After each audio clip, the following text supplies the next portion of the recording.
The Student Government Association's Freshman Senate Campaign Week is underway, with elections taking place October 2nd through the 3rd. There are 18 candidates, with 6 available positions in the SGA Senate. Amid a semester like no other, SGA is challenged with navigating the COVID-19 pandemic. We spoke with Speaker of the Senate Lucy Baxter to better understand the responsibilities the candidates will have if elected, and to understand the role SGA will take throughout the Community First campaign. So what sorts of responsibilities will the freshman senators have if they are elected?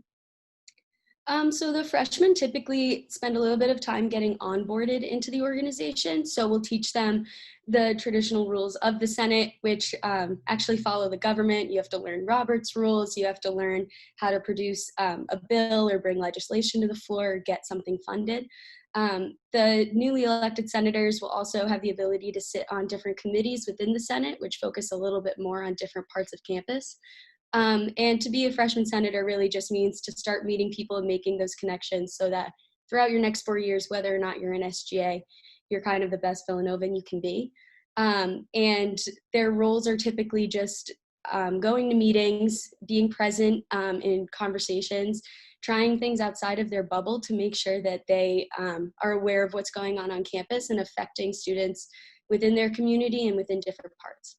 In your opinion, what characteristics should voters look for in a candidate? I think that you should look for a candidate that you believe in, someone that is going to be able to remove themselves potentially from an issue at hand or something going on to really see what the bigger picture is and to work towards something that's bigger than themselves. There's a lot that goes on in the world and on campus that everyone has their own personal opinion about, but being a senator and representing your class is a really big job. I've been the class of 2022 senator since my freshman year, so it's definitely a responsibility, and you have to make sure it's somebody that is trustworthy and that you think is approachable and willing to actually put in the work for you and the rest of your classmates. Yeah, those are definitely important qualities. So in your opinion, what do you think the most important issues are this year? I think that obviously the state of the world is crazy as it is, so student health and safety is a really big concern, and the Community First campaign and that task force has been working really hard.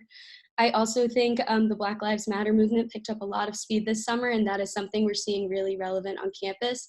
The Equitas Task Force was created and put in the office of the president, so I think keeping that transparent and making sure students are aware of what's going on in the diversity, equity, and inclusion corner of campus is really important as well.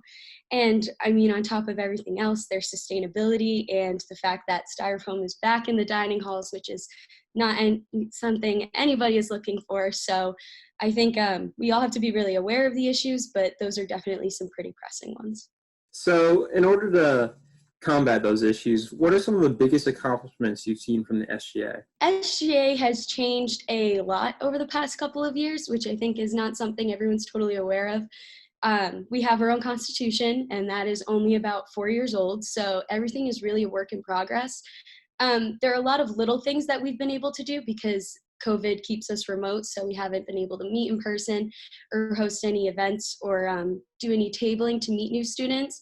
But there are initiatives that we've been putting forward in other areas. Like this week, we'll be voting on a donation to the COVID prevention pantry to make sure that all students have different supplies and that that is constantly stocked. We've also looked to expand we've been looking to expand the Senate into different areas of campus that haven't always been represented. We're looking at more minority groups. We recently confirmed a senator for the International Student Organization after everything that happened this summer with ICE, and the fact that they haven't been represented before was something that really needed to change. So I think it's a lot of just student government it's hard to pick one concrete thing because it's definitely a constant work in progress and things change daily. But it's a good group of people working to make sure the student experience is the best it can be. Well, speaking of a work in progress, what major changes in SGA have you seen due to the current pandemic? COVID has forced the members of SGA to be a little bit better about managing their time to make sure that they are available and ready to meet with administrators or other students at any time to make sure that their concerns are being voiced and that the school is making the best effort it can to make sure we stay in school and that everyone is safe and healthy. What do you hope to accomplish this year in SGA? This year, I think SGA's biggest accomplishment is going to be ensuring that we are here through the spring, as well as making sure that all students are feeling supported, whether it be in DE&I efforts or their safety on campus related to COVID, and making sure that we are bridging the gap between administrators and students, because I think, especially in higher education, that's something that can be disconnected over time. And once our administrators are kept accountable and are aware of what our concerns are, I think that that'll be a big accomplishment and a great way to make note that this year was different than anything ever before. But students were active in making sure that our community was as safe and responsible as it could be. With Nova News, I'm Margot Snow signing off.